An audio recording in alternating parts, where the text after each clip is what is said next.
ओम शांति।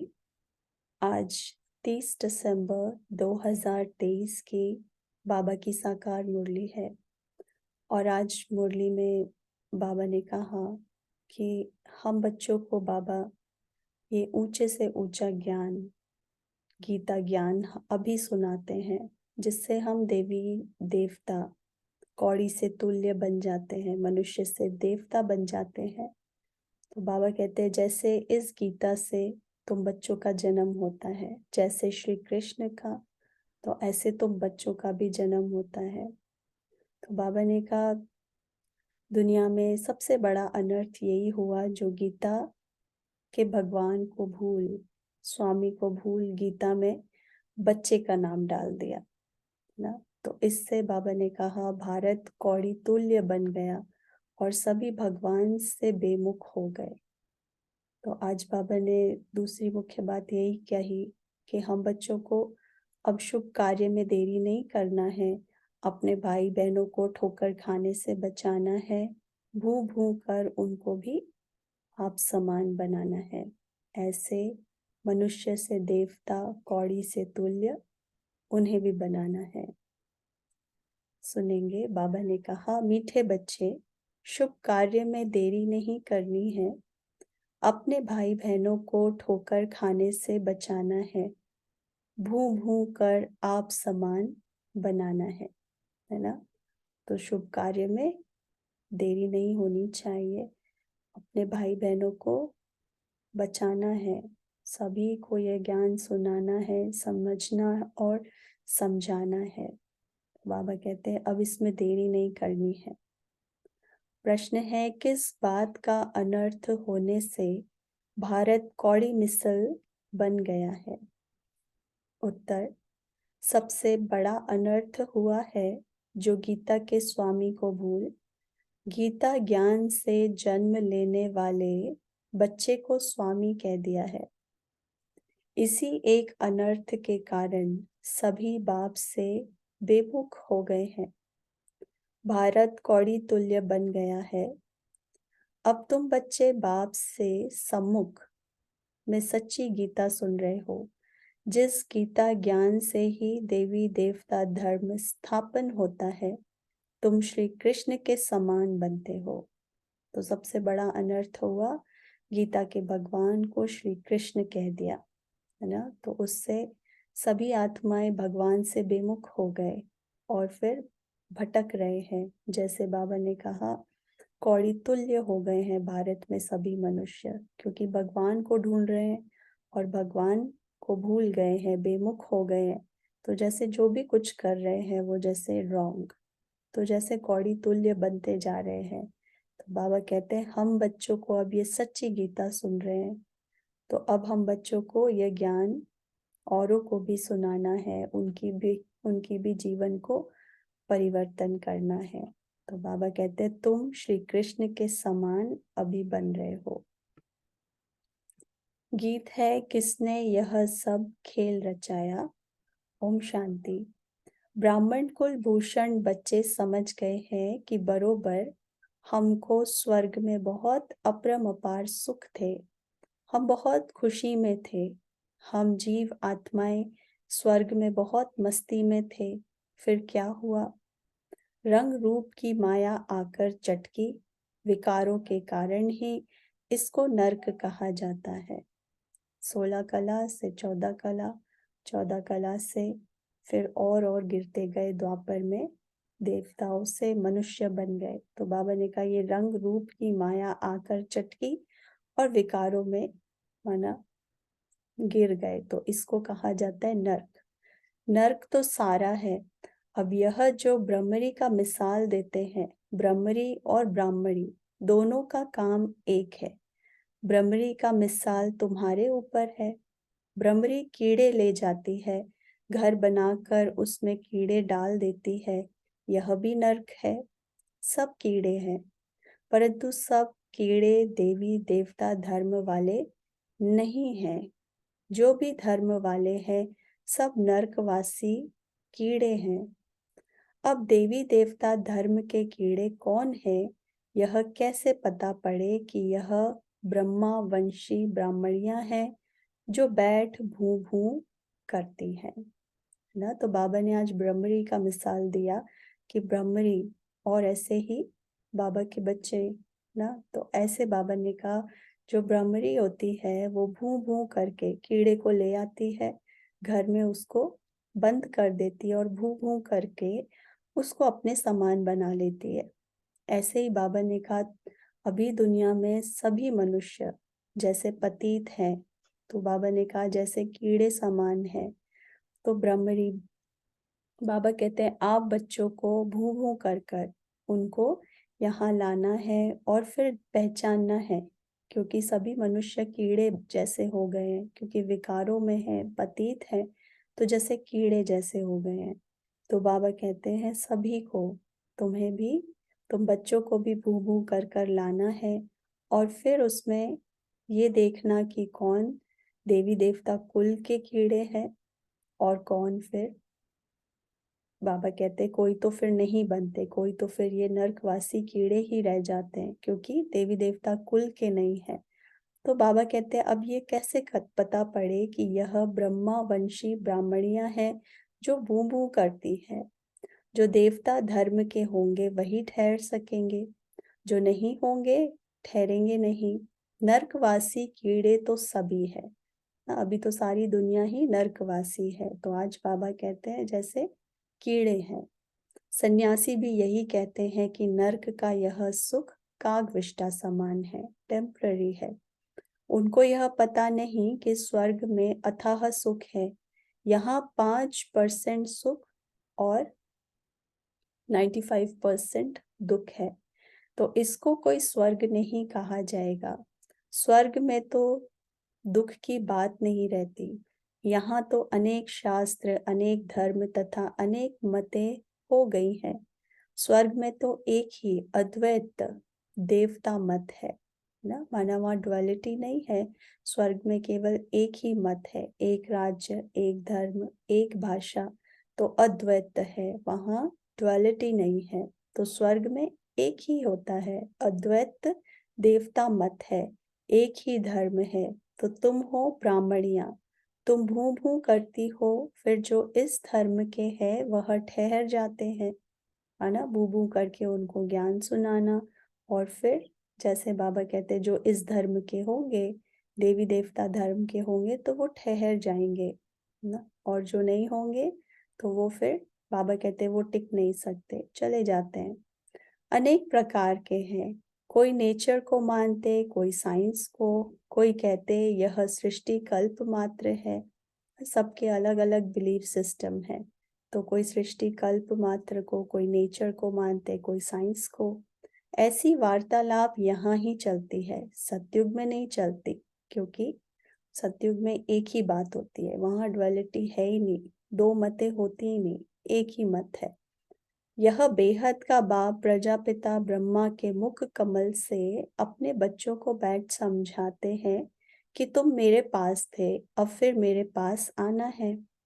इसमें इसमें शास्त्रों की तो बात नहीं उठती। क्राइस्ट तथा बुद्ध आते हैं, वह भी आकर सुनाते हैं। उस समय तो शास्त्र का प्रश्न उठ ना सके। क्राइस्ट बाइबल पढ़ता था क्या? बाइबल का प्रश्न ही नहीं उठता।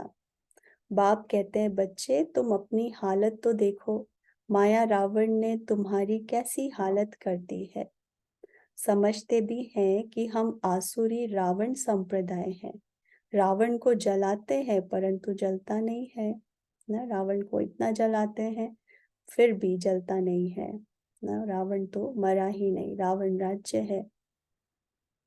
रावण का जलना बंद कब होगा यह मनुष्यों को पता नहीं है। तुम हो ईश्वरीय दैवी संप्रदाय, तुम बच्चे हो हमारे, अब मैं फिर आया हूँ तुम बच्चों को राजयोग सिखलाने। अनेक धर्म है, उनमें से निकालने में कितनी मेहनत लगती है। गीता भी कहाँ से आई? आदि सनातन धर्म जो था, उनकी निशानियां कहाँ से निकली, जो फिर ऋषि मुनियों ने बैठ बनाई, जो अब तक सुनते आए हैं। वेद किसने गाए? वेद शास्त्र आदि ये इतने महिमा जो है देवी देवताओं की, आदि सनातन धर्म की। बाबा कहते हैं ये निशानियां कहाँ से निकली, ऋषि मुनियों ने ये बैठकर कहाँ से बनाए। वेदों का बाप कौन है? बाप कहते हैं कि गीता का भगवान मैं हूँ। गीता माता रची शिव बाबा ने, उससे जन्म लिया श्री कृष्ण ने। उनके साथ राधे आदि सब आ जाते हैं, पहले है ही ब्राह्मण, है ना। तो गीता भगवान आकर सुनाते हैं इस समय, और फिर वो जो सच्ची गीता है उससे फिर श्री कृष्ण का जन्म होता है। श्री कृष्ण का जन्म तो बाबा ने कहा जैसे राधे का भी होता है, तो राधे श्री कृष्ण, और फिर हम सभी ब्राह्मण बच्चे ब्रह्मा मुख वंशावली जो शिव बाबा का ज्ञान सुनते हैं ब्रह्मा मुख से, तो हमारा भी जन्म गीता से होता है। तो बाबा कहते हैं पहले है ही ब्राह्मण। तुम बच्चों को निश्चय है कि वह हमारा मोस्ट बिलवेड बाप है, जिसको सब कहते हैं ओ गॉड फादर रहम करो। भक्त पुकारते हैं कि कैसे दुख से छूटे। अगर भगवान सर्वव्यापी हो तो फिर पुकारने की बात ही नहीं। मुख्य है गीता की बात, कितने यज्ञ आदि रचते हैं। अब तुम ऐसे पर्चे छपाओ, अब कितना अनर्थ हो गया है ना। ऐसे बताना है कि कितना अनर्थ हो रहा है दुनिया में, कितना अनर्थ हो गया है। जहां तहां देखो गीता लिखते रहते हैं। गीता किसने रची, किसने गाई, कब गाई, किसने बनाई, कुछ भी पता नहीं है। श्री कृष्ण का भी यथार्थ परिचय नहीं है। बस कह देते जिधर देखो सर्वव्यापी कृष्ण ही कृष्ण है। राधे के भक्त राधे के लिए कहेंगे सर्वव्यापी राधे ही राधे है ना। सर्वव्यापी कह दिया तो कृष्ण ही कृष्ण है, राधे ही राधे है। एक निराकार परमात्मा को ही कहे तो भी ठीक, सबको क्यों सर्वव्यापी कह दिया ना। श्री कृष्ण को मानते हैं तो कहते हैं श्री कृष्ण सर्वव्यापी है, राधे को मानते तो कहते हैं राधे सर्वव्यापी है। बाबा कहते हैं एक निराकार को भी माने, एक को, और फिर कहें कि वो सर्वव्यापी है तो भी थोड़ा बहुत ठीक, परंतु बाबा कहते हैं सबको क्यों कह दिया कि सर्वव्यापी है ना। कितनी इलॉजिकल बात है, सभी को कह दिया और फिर सभी जैसे सब हो गए, तो फिर बाबा कहते भगवान कुछ भी, बाबा कहते समझते नहीं। तो गणेश के लिए भी कहेंगे सर्वव्यापी। एक ही मथुरा शहर में कोई कहेंगे श्री कृष्ण सर्वव्यापी है, कोई कहेंगे राधे सर्वव्यापी है। कितनी मूंज हो गई है, एक की मत ना मिले दूसरे से। एक ही घर में बाप का गुरु अलग तो बच्चे का गुरु अलग। वास्तव में गुरु किया जाता है वानप्रस्थ में। बाप कहते हैं मैं भी आया हूँ इनकी वानप्रस्थ अवस्था में। ब्रह्मा बाबा की वानप्रस्थ अवस्था में शिव बाबा भी फिर उस समय अनुभवी रथ में प्रवेश करते हैं, उनकी वानप्रस्थ अवस्था जब होती है। तो दुनिया में तो जितना जो बड़ा गुरु होता है उनको उतना नशा रहता है। आदिदेव को महावीर भी नाम दिया है, हनुमान को भी महावीर कहते हैं। महावीर तो तुम शक्तियां हो। दिलवाड़ा मंदिर में शक्तियों की शेर पर सवारी है और पांडवों की हाथियों पर। मंदिर बड़ा युक्ति से बना हुआ है, हूबहू हमारा यादगार है ना। तो हम बाबा के बच्चे, शिव शक्ति पांडव सेना। बाबा कहते तुम हो महावीर महावीरनिया ना। तो ये जो दिलवाड़ा मंदिर में शक्तियों की शेर पर सवारी दिखाते, पांडवों की हाथियों पर, तो बाबा कहते ये सही मंदिर हूबहू तुम्हारी यादगार बना हुआ है। तुम तो उस समय होंगे नहीं तो तुम्हारा चित्र दे। मंदिर तो द्वापर में बने हैं तो तुम्हारे चित्र कहाँ से आएंगे। सर्विस तो तुम अभी कर रहे हो, बातें सब अभी की हैं, उन्होंने बाद में शास्त्र बनाए हैं ना। तो बाबा ने क्लियर किया, वो जो बाबा ने कहा ऋषि मुनि ने कहाँ से ये शास्त्र बनाए, तो बाबा कहते हैं उस समय ये द्वापर में बैठ उन्होंने बनाए हैं। तो ये यादगार अभी की है, जो अभी सच्ची गीता हम भगवान से सुनते हैं, जो गुप्त में बाबा कहते हैं तुम ये भारत की सेवा करते हो, तो तुम शिव शक्ति पांडव सेना गाए हुए हो। तो बाबा कहते हैं ये जो तुम अभी कर्तव्य करते हो इसका गायन चलता है। फिर वो द्वापर से बैठ जो तुम्हारा गायन होता है, तो फिर वो बाद में फिर तुम्हारे ये शास्त्र बनाते हैं और तुम्हारे बैठ मंदिर बनाते हैं। हम अगर गीता का नाम ना ले तो मनुष्य समझेंगे पता नहीं यह कौन सा नया धर्म है। कितनी मेहनत लगती है, वह इस दुनिया में सिर्फ धर्म स्थापन करते हैं। तुमको तो नई दुनिया के लिए बाप तैयार करते हैं। बाप कहते हैं मेरे जैसा कर्तव्य कोई कर ना सके। सब पतितों को पावन बनाना पड़ता है। अब तुम बच्चों को वार्निंग देनी पड़े। भारत में कितना अनर्थ हो गया है, जिस कारण ही भारत कौड़ी तुल्य बना है ना। तो अभी सबको वार्निंग देनी है कि भारत अब बहुत कौड़ी तुल्य हो गया है, बहुत अंतिम समय पर आज पहुंचा है। तो सबको ये वार्निंग देनी है। तो बाप ने गीता माता द्वारा श्री कृष्ण को जन्म दिया। उन्होंने फिर श्री कृष्ण को गीता का स्वामी बना दिया है। गीता का स्वामी तो शिव है। उसने गीता से श्री कृष्ण को जन्म दिया ना। शिव बाबा ने ये सच्ची गीता सुनाई अभी संगम पर हम बच्चों को, और उसमें भी नंबर 1 जाने वाली आत्मा श्री कृष्ण। तो श्री कृष्ण का जन्म गीता से हुआ और गीता का स्वामी शिव है। तो शिव ने उसने गीता से श्री कृष्ण को जन्म दिया। तुम सब संशय हो, तुम सब संजय हो। सुनाने वाला एक शिव बाबा है। प्राचीन देवी देवता धर्म का रचने वाला कौन? यह सब लिखने में बुद्धि चाहिए। गीता से हम जन्म ले रहे हैं, मम्मा राधे और यह फिर श्री कृष्ण बनेगा ब्रह्मा। यह गुप्त बातें हैं ना, ब्राह्मणों का जन्म कोई समझ ना सके, क्योंकि बाबा कहते हैं ये गुप्त है। अभी संगम पर शिव बाबा भी गुप्त है, हम बच्चे भी गुप्त हैं। तो ये जो हम सेवा करते हैं वो भी गुप्त है। तो बाबा कहते हैं ब्राह्मणों का जन्म कोई समझ ना सके। बात ही है श्री कृष्ण और परमात्मा की। ब्रह्मा, श्री कृष्ण और शिव बाबा, यह सब बातें गुह्य है ना। इन बातों को समझने वाला बड़ा बुद्धिमान चाहिए। जिनका योग पूरा होगा उनकी बुद्धि पारस बनती जाएगी। भटकने वाले की बुद्धि में यह ठहर ना सके। बाबा तुम बच्चों को कितनी ऊंची नॉलेज दे रहे हैं। विद्यार्थी अपनी बुद्धि भी चलाते हैं ना। तो अभी बैठकर लिखो, शुभ कार्य में देरी नहीं करनी चाहिए। हम सागर के बच्चे अपने भाई बहनों को बचाएं। बेचारे ठोकर खाते रहते हैं। कहेंगे बीके इतनी रड़ियां मारती हैं, कुछ तो बात होगी। लाखों पर्चे छपवाकर गीता पाठशालाओं आदि में बांटो। भारत अविनाशी खंड है और सर्वोत्तम तीर्थ है। जो बाप सबको सद्गति देते हैं, उनके तीर्थ स्थान को गुम कर दिया है, तो फिर उनका नाम निकालना पड़े।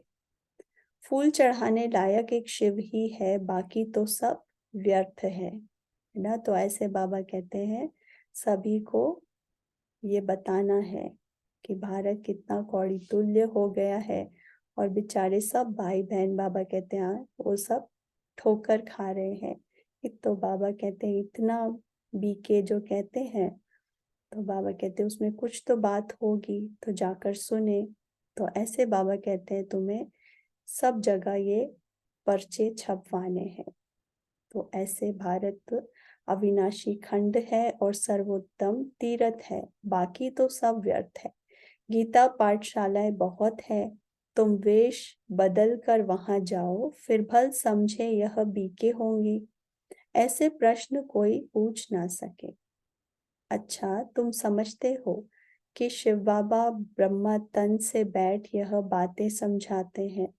जो बाबा स्वर्ग का मालिक बनाने वाला है वह अभी आया हुआ है। जब तक ब्राह्मण ना बने तब तक देवता बन ना सके, है ना। तो पहले ये निश्चय होना बहुत आवश्यक है कि हमें कौन पढ़ाते हैं? भगवान ब्रह्मा मुख से पढ़ाते हैं ना। तो ऐसे बाबा कहते हैं ये निश्चय बहुत जरूरी है। तब जब ये निश्चय बैठता है तो जैसे हम बच्चे अधिकारी बन जाते हैं, जो बाबा कहते हैं। तो पहले ब्राह्मण बनना है, ब्राह्मण बने बिना देवता बन ना सके। तो ब्राह्मण कुल देवताओं से भी ऊंच है, सबकी आत्मा पावन हो रही है, तुम फिर नई दुनिया में पुनर्जन्म लेंगे ना। तो पहले ब्राह्मण सो देवता, तो पहले ब्राह्मण बनना पड़े। फिर बाबा कहते हैं जब ब्राह्मण बनेंगे तब तुम देवताई कुल में आ सकते हैं। तो सबसे ऊंचा कुल है ब्राह्मण, और फिर उसमें ही हम सबकी आत्मा पावन बन रही है।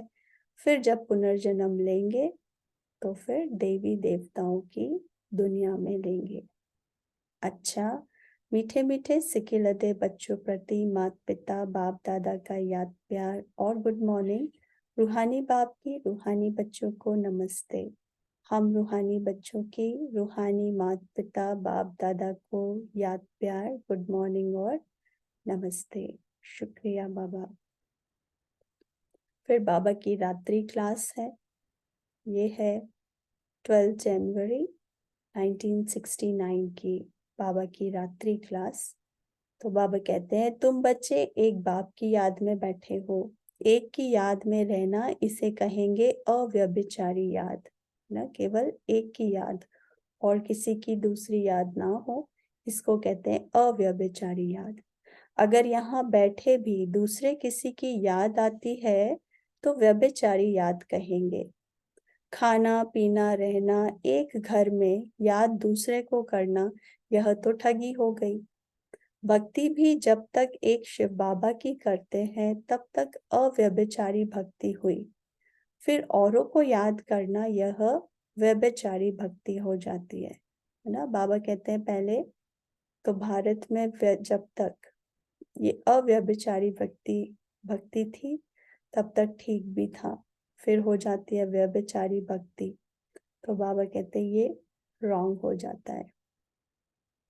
तो अभी तुम बच्चों को ज्ञान मिला है, एक बाप कितनी कमाल करते हैं, हमको विश्व का मालिक बनाते हैं, तो उस एक को ही याद करना चाहिए, मेरा तो एक। परंतु बच्चे कहते हैं शिव बाबा की याद भूल जाती है, भूल जाती है याद। बाबा कहते हैं कि याद एक को करना चाहिए, फिर भी याद भूल जाती है। तो बाबा कहते हैं वाह, भक्ति मार्ग में तो तुम कहते थे हम एक की ही भक्ति करेंगे, वही पतित पावन है, और तो कोई को पतित पावन नहीं कहा जाता, एक को ही कहा जाता है, वही ऊंच ते ऊंच है। अभी तो भक्ति की बात ही नहीं, बच्चों को ज्ञान है, ज्ञान का सागर को याद करना है। भक्ति मार्ग में कहते हैं आप आएंगे तो हम आपको ही याद करेंगे, तो यह बातें याद करनी चाहिए, है ना। भक्ति मार्ग में भगवान से इतने वादे किए, आप आएंगे तो आप ही को याद करेंगे। तो बाबा कहते हैं कि अब जब मैं आया हूँ तो अब तुम्हें ज्ञान मिला है, तो तुम्हें केवल मुझ एक बाप को याद करना चाहिए। अगर बुद्धि से कोई दूसरी बातें याद आती, कोई और भी याद आता है, तो बाबा कहते हैं वो है व्यभिचारी याद। तो केवल एक बाबा की याद होनी चाहिए। तो बाबा कहते हैं तो यह बातें फिर तुम्हें याद करनी चाहिए कि तुम क्या क्या बाबा से भक्ति मार्ग में वादे करते थे। अब जब भगवान मिला है तो देखो याद है या नहीं ना। तो हर एक अपने से पूछे, हम एक बाप को याद करते हैं या अनेक मित्र संबंधियों आदि को याद करते हैं। एक बाप से ही दिल लगानी है, अगर दिल और तरफ गई तो याद व्यभिचारी हो जाती है। बाप कहते हैं बच्चे माँ में कम याद करो, फिर वहां तुम्हें दैवी संबंधी मिलेंगे, नई दुनिया में सभी नए मिलेंगे। तो अपनी जांच रखनी है कि हम किसको याद करते हैं। बाप कहते हैं तुम मुझ पारलौकिक बाप को याद करो, मैं ही पतित पावन हूँ, कोशिश कर और तरफ से बुद्धि योग हटाकर बाप को याद करना है। है ना, ये कोशिश करनी है हमें। बाबा कहते हैं एक बाबा की याद में रहना ये मेहनत है। फिर बाबा याद भी दिलाते हैं कि आप बच्चों ने प्रॉमिस भी किया था, अब तो ज्ञान मिल गया, भगवान मिल गया, फिर और तरफ दिल क्यों जाती है। तो बाबा कहते हैं ऐसी ऐसी बातें अपने से करो और अपनी जांच करो कि बुद्धि कितना भगवान को, बाबा को याद करती है। तो बाबा कहते हैं कोशिश करो कि बुद्धि योग केवल एक बाबा में ही लगा रहे, केवल और तरफ से हटाकर बाबा की याद रहे। जितना याद करेंगे उतना ही पाप कटेंगे। ऐसा नहीं कि जितना हम याद करेंगे उतना बाबा भी याद करेंगे। बाप को कोई पाप थोड़े ही काटने हैं। अभी तुम यहाँ बैठे हो पावन बनने लिए, शिव बाबा भी यहाँ हैं। उन्हें अपना शरीर तो है नहीं, लोन लिया हुआ है। तुम्हारी बाप से प्रतिज्ञा की हुई है, बाबा आप आएंगे तो हम आपके बन नई दुनिया के मालिक बनेंगे। है ना, की है ना सभी ने ऐसी प्रतिज्ञा। बाबा कहते हैं आप सभी ने ऐसी प्रतिज्ञा की है कि बाबा आएंगे, आप आएंगे तो बस अब हम आपके ही बन फिर नई दुनिया के मालिक बनेंगे।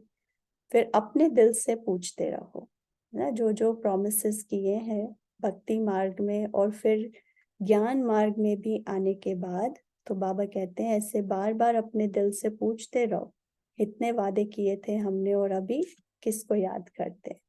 तो यह तो जानते हो बुद्धि योग की लिंक घड़ी घड़ी बाप से टूट जाती है। बाप जानते हैं लिंक टूटेगी, फिर याद करेंगे फिर टूटेगी ना। बाबा भी जानते हैं पहले लिंक जुड़ेगी फिर टूटेगी, फिर याद करेंगे फिर टूटेगी। तो बच्चे नंबरवार तो पुरुषार्थ करते ही हैं। अच्छी रीति याद में रहे तो इस डिनाइस्टी में आ जाएंगे। अपनी जांच करते रहो, डायरी रखो सारे दिन में हमारा बुद्धि योग कहाँ कहाँ गया। तो फिर बाप समझाएंगे आत्मा में जो मन बुद्धि है वह भागती है। बाप कहते हैं भागने से घाटा पड़ जाएगा ना। तो आज बाबा कह रहे हैं अपनी जांच करो, डायरी रखो कि ये मन बुद्धि कहाँ कहाँ भागते हैं। जब बाबा के आगे हम रखेंगे तो बाबा फिर बताएंगे कि आपके मन बुद्धि कहाँ कहाँ भागते हैं ना। तो ऐसे बाबा कहते हैं ये मन बुद्धि जब भागेगा तो फिर आपका घाटा पड़ जाएगा ना, क्योंकि विकर्म विनाश करना है जल्दी जल्दी। तो ऐसे जब बुद्धि कहीं भागेगी और बाबा के अलावा कहीं और भटकती है तो घाटा पड़ जाता है। तो मुझे याद करने से बहुत फायदा है, बाकी तो नुकसान ही नुकसान है। याद करना है मुख्य एक को, अपने ऊपर खबरदारी रखनी है। कदम कदम पर फायदा, कदम कदम पर घाटा, है ना। तो इतना अटेंशन देना है। बाबा ने आज कहा अपने ऊपर खबरदारी रखनी है, अटेंशन देना है, क्योंकि यहाँ कदम कदम पर फायदा, कदम कदम पर घाटा है। 84 जन्म देधारियों को याद कर घाटा ही पाया। एक एक दिन होकर 5000 वर्ष बीत गए, घाटा ही हुआ। अभी बाप की याद में रहे फायदा करना है ना। इतने 84 जन्म देधारियों के साथ पाठ बजाया है, गिरते आए हैं, कितना घाटा हो गया। एकदम जिसको बाबा कहते हैं रसातल में चले गए। अब भगवान मिला है, ये थोड़ा समय संगम का बाबा कहते हैं अब अपना फायदा करो। अब केवल बुद्धि से मुझे याद करो, इसमें खबरदारी रखनी है ना। अब घाटा नहीं होना चाहिए, अब फायदा ही फायदा। अपना बाबा की याद से बाबा कहते हैं ये फायदा करते जाओ। ऐसे विचार सागर मंथन कर ज्ञान रत्न निकालने हैं। बाप की याद में एकाग्रचित हो लगना है। कई बच्चों को कौड़ियां कमाने की चिंता रहती है, माया धंधे आदि के विचार ले आती है। धनवान को तो बहुत विचार आते हैं, बाबा क्या करें। बाबा का कितना अच्छा धंधा था, धक्के आदि खाने की दरकार ही नहीं थी। ब्रह्मा बाबा का भी कितना बड़ा बिजनेस था, कितना बाबा कहते हैं अच्छा धंधा था, कोई धक्के आदि खाने की भी आवश्यकता नहीं थी। कोई व्यापारी आता था तो मैं पूछता था पहले यह तो बताओ व्यापारी हो या एजेंट हो। हिस्ट्री तुम्हें धंधा आदि करते बुद्धि का योग बाप से रखना है। अभी कलयुग पूरा हो सतयुग आता है। पतित, बाबा कहते हैं पतित तो सतयुग में जाएंगे ही नहीं। जितना याद करेंगे उतना ही पवित्र बनेंगे। प्योरिटी से धारणा अच्छी होगी। पतित ना याद कर सकेंगे ना धारणा होगी, है ना। तो पावन बनना, बाबा कहते हैं पवित्र रहना ये बहुत आवश्यक है, क्योंकि बाबा कहते हैं ब्राह्मण जीवन की तो फाउंडेशन ही प्योरिटी है। तो बाबा कहते हैं जब प्योरिटी होगी तो धारणा अच्छी होगी, ज्ञान की धारणा अच्छी होगी। फिर धारणा अच्छी होगी तो बुद्धि से उतना बाबा की याद को हम बुद्धि एकाग्र कर सकेंगे। तो ऐसे बाबा ने कहा अगर पतित होंगे तो याद भी ठीक से नहीं कर सकेंगे और धारणा भी नहीं होगी ना। तो कोई को तकदीर अनुसार समय मिलता है, पुरुषार्थ करते हैं, कोई को समय ही नहीं मिलता है, याद ही नहीं करते, है ना। ये भी तकदीर की बात है। अगर किसी को समय मिलता है तो ये समझना चाहिए ये तकदीर है। पर तकदीर भी तब जब भगवान को याद करें, पुरुषार्थ करें। पता चला फ्री है, समय मिल रहा है और उसमें भी पुरुषार्थ नहीं करते तो उसको तकदीर नहीं कहेंगे, है ना। तो यहाँ बाबा कहते तकदीर अनुसार समय मिलता है, पुरुषार्थ करते हैं, और कोई को समय नहीं मिलता है तो याद नहीं कर पाते हैं। जिसको बाबा ने कहा धंधे धूरी में कई बच्चे लगे रहते हैं, बुद्धि वहीं लगी रहती है। जिसने जितनी कोशिश कल पहले की है उतनी करते हैं। हर एक को अपने से मेहनत करनी है।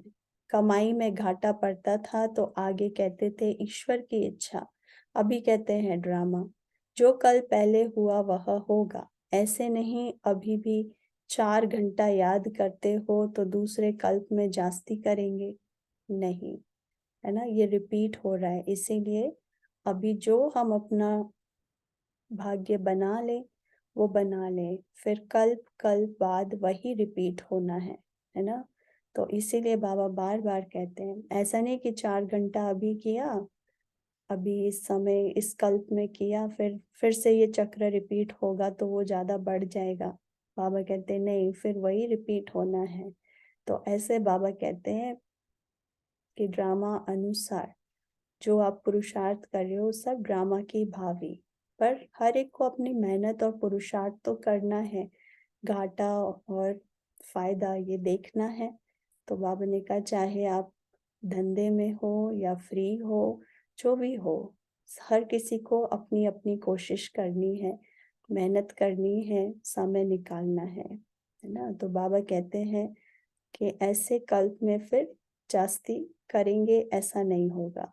शिक्षा दी जाती है अभी पुरुषार्थ करेंगे तो कल्प कल्प अच्छा पुरुषार्थ होगा। तो जांच करो बुद्धि कहाँ कहाँ जाती है ना। तो मुख्य बात क्या है, बुद्धि की जांच करनी है कहाँ कहाँ जाती है। बार बार बुद्धि योग, केवल बाबा, बाबा की याद, क्योंकि यही एक समय है जब हम अपना फायदा कर सकते। फिर कल्प कल्प वही होगा और आने वाली राजधानी में भी वही प्राप्ति। तो मल युद्ध में बड़ी खबरदारी रखते हैं। अच्छा, रूहानी बच्चों को रूहानी बाप दादा का याद प्यार और गुड नाइट। हम रूहानी बच्चों की रूहानी माता पिता बाप दादा को याद प्यार और नमस्ते। ओम शांति। धारणा के लिए मुख्य सार है, पहला पॉइंट, बुद्धिवान बनने के लिए याद से अपनी बुद्धि को पारस बनाना है। बुद्धि इधर उधर भटकानी नहीं है। बाप जो सुनाते हैं उस पर ही विचार करना है। दूसरी पॉइंट है, ब्रह्मरी बन भू भू कर नरकवासी बने हुए कीड़ों को देवी देवता बनाने की सेवा करनी है। शुभ कार्य में देरी नहीं करनी है। अपने भाई बहनों को बचाना है ना। आज बाबा ने कहा भटक रहे हैं, भगवान को भूल गए, तो जैसे भटक रहे हैं और जैसे बाबा कहते हैं उनको बचाना है, भटकने से बचाना है। तो अब ये शुभ कार्य में देरी नहीं करनी है। भूं भूं कर, भ्रमरी की तरह भूं भूं कर उनको भी, बाबा ने कहा जैसे सभी मनुष्य कीड़े जैसे हैं, तो उनको भी कीड़े से देवता बनाना है, आप समान बनाना है, ये सेवा करनी है, शुभ कार्य में अब देरी नहीं करनी है ना। सबको बचाना है, बहुत दुखी है, बहुत भटक रहे हैं, भगवान को ढूंढ रहे हैं, और ये हम बच्चों का कर्तव्य है औरों को भी ठिकाना लगा बताना ना, राह दिखाना। वरदान है, समानता की भावना होते भी हर कदम में विशेषता का अनुभव कराने वाले विशेष आत्मा भव। बाबा ने वरदान दिया, विशेष आत्मा भव। बाबा कहते हैं हर बच्चे में अपनी अपनी विशेषताएं हैं। विशेष आत्माओं का कर्म साधारण आत्माओं से भिन्न है। हर एक में भावना तो समानता की रखनी है, लेकिन दिखाई दे कि यह विशेष आत्माएं हैं। Very important point.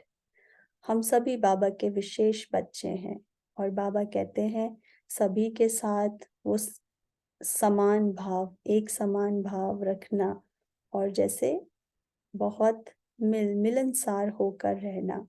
तो बाबा ने कहा हर बच्चे, बाबा के हर बच्चे में विशेषता है, और हम सभी को यही समझना है कि मैं विशेष आत्मा हूँ, और ऐसे ही अपने कर्म में वो विशेषताओं को यूज करते हुए अपना विशेष पार्ट बजाना है। परंतु बाबा कहते हैं जैसे कि आप विशेष आत्माओं का कर्म साधारण आत्माओं से भिन्न है ना, क्योंकि उनके बीच में भले हम अपने कर्म में हैं, परंतु हम विशेष आत्माएं हैं, तो वो साधारण आत्माओं से हम भिन्न हैं। हर एक में भावना तो समानता की रखनी है, लेकिन दिखाई, बाबा कहते हैं दिखाई दे कि यह विशेष आत्माएं हैं, और वो जरूरी है, दिखाई देना चाहिए, क्योंकि हम बाबा के बच्चे हैं, और बाबा की याद में रहकर जब हम कार्य करते हैं, कर्म में आते हैं, तो हमारा कर्म साधारण नहीं होता है, विशेष होता है। इसीलिए बाबा कहते हैं आप बच्चे हो ही विशेष, और विशेष आत्माओं का साधारण आत्माओं से कर्म भिन्न होता है, बहुत अलग होता है ना। तो हमारा हर कर्म और हर बात जैसे बाबा की न्यारी है, तो हम बच्चों की भी विशेष है, न्यारी है। तो हर एक में भावना रखनी है समानता की, परंतु जब कर्म में हम आते हैं तो हमारे में वो विशेषता नजर आनी चाहिए, क्योंकि हम भगवान की याद में रहकर कर्म कर रहे हैं। तो विशेष आत्माएं अर्थात विशेष करने वाली, सिर्फ कहने वाली नहीं, उनसे सबको फीलिंग आएगी कि यह स्नेह के भंडार है, हर कदम में, हर नजर में स्नेह अनुभव हो, यही तो विशेषता है ना। तो जब भगवान की याद में रह के हम कर्म करते हैं, तो जैसे हर कर्म से विशेषता नजर आती है, जो बाबा कहते हैं रूहानियत, वो डिविनिटी नजर आनी चाहिए, वो दिव्यता नजर आनी चाहिए। हम साधारण हैं, सभी के बीच में हैं, सबके साथ सामान्य भाव से रहते हैं, परंतु विशेष आत्माएं हैं, क्योंकि हम भगवान के बच्चे हैं, तो भगवान की याद में रह के कर्म करते हैं। तो जब भगवान की याद में रह के कर्म करते हैं, तो हर कर्म दिव्य और विशेष हो जाता है और अविनाशी। तो ऐसे बाबा कहते हैं आप आत्माओं से, आप विशेष आत्माएं अर्थात विशेष कर्म करने वाली, सिर्फ कहने वाली नहीं। तो उनसे सबको फीलिंग क्या आएगी, स्नेह की। जैसे स्नेह का भंडार है हर कदम में, हर नजर में, और अन्य आत्माओं को वो स्नेह का अनुभव हो कि ये साथ में कर्म करते हैं, और जैसे स्नेह के भंडार है, इतना प्रेम और इतना स्नेह आत्माओं को होना चाहिए। बाबा कहते यही तो विशेषता है ना। तो ऐसे विशेष आत्मा बनना है, विशेष कर्म करना है। तो समानता की भावना होते भी हर कदम में विशेषता का अनुभव कराने वाले विशेष आत्मा भव। स्लोगन है, सृष्टि की कयामत के पहले अपनी कमियों और कमजोरियों की कयामत करो। है ना। तो अभी सृष्टि का कयामत का समय तो आया कि आया, ऑलमोस्ट आ ही गया। तो उससे जो बाबा कहते हैं, अब बस उसको आने से पहले अपनी कमियों को और कमजोरियों को समाप्त करो, उनकी कयामत करो, पहले उनकी कयामत करो, है ना। तो आज सारा दिन बाबा ने हम बच्चों को होमवर्क दिया, बाबा की याद में रहना है, अपने बुद्धि को बार बार बाबा ने कहा अटेंशन देना है, खबरदारी रखनी है कि बुद्धि योग कहाँ लगा हुआ है, अव्यभिचारी याद है बाबा की या दिल कहीं और है, माना व्यभिचारी है। तो बाबा ने कहा बार बार वो याद करो, आपने क्या क्या वायदे किए थे भगवान से। तो ऐसे बाबा ने कहा अपनी डायरी भी बनाओ कि कहाँ कहाँ बुद्धि जाती है, कहाँ कितना बाबा को याद किया। तो बाबा बताएंगे कि आपकी मन बुद्धि कहाँ कहाँ भटक रहे थे ना। तो सारा दिन चेक करना है, बाबा की याद में रहना है, कमाई करनी है बाबा ने कहा इस समय। और फिर अपने शुभ कार्य में देरी नहीं करनी है, सभी को ठोकर खाने से बचाना है ना, सबको समझाना है, सबको घर का रास्ता बताना है। अच्छा, ओम शांति।